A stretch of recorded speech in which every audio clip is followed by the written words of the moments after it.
My mother, Miss Hilda, and I aren't the only cooks in the family. My father, Mr. John, makes a mean meatloaf stuffed with chorizo, and it's always been a family favorite. We're going to begin in a skillet with about 2 teaspoons of olive oil to coat the bottom of the pan. And then what we're going to do is add 1 onion that we've had diced, 1 small green bell pepper, seeded, diced. We're going to add some salt, some freshly ground black pepper, and begin to saute about 4 or 5 minutes our vegetables. So you want the vegetables to cool about 10-15 minutes. Now what we're going to do is assemble the meatloaf. I got a pound of ground beef chuck, a ½ pound of pork sausage that we're going to add to each other. I have a cup of breadcrumbs, but you can always add, but you can't take away. So let's not add all of them at first. Some salt, freshly ground black pepper, and of course, it wouldn't be a great meatloaf without some essence. So now, to that, we're going to take 2 eggs with a cup of heavy cream, or you could use half and half as well. And you're going to slightly just beat the egg into the cream.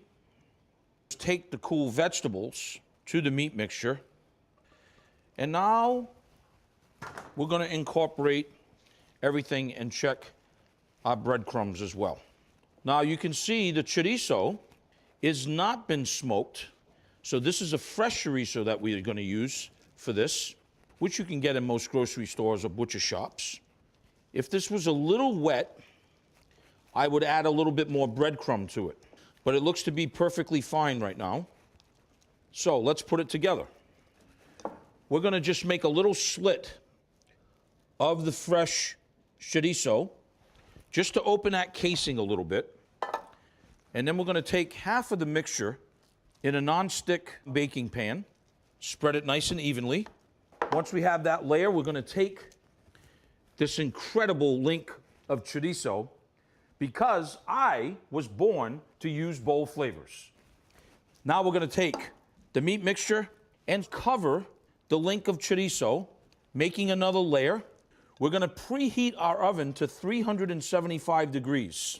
Mr. John's meatloaf. Oh, what memories I have of this. Now what we're going to do is we're going to take ketchup, a couple of tablespoons of brown sugar, a little bit of Worcestershire sauce, and then I'm going to show you Mr. John's secret.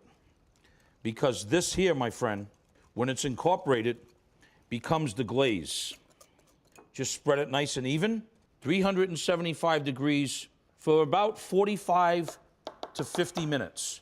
An internal temperature of 160 degrees is perfect. Let it rest, okay? It needs to rest for about 10 minutes. And then what happens is magic. Look at that.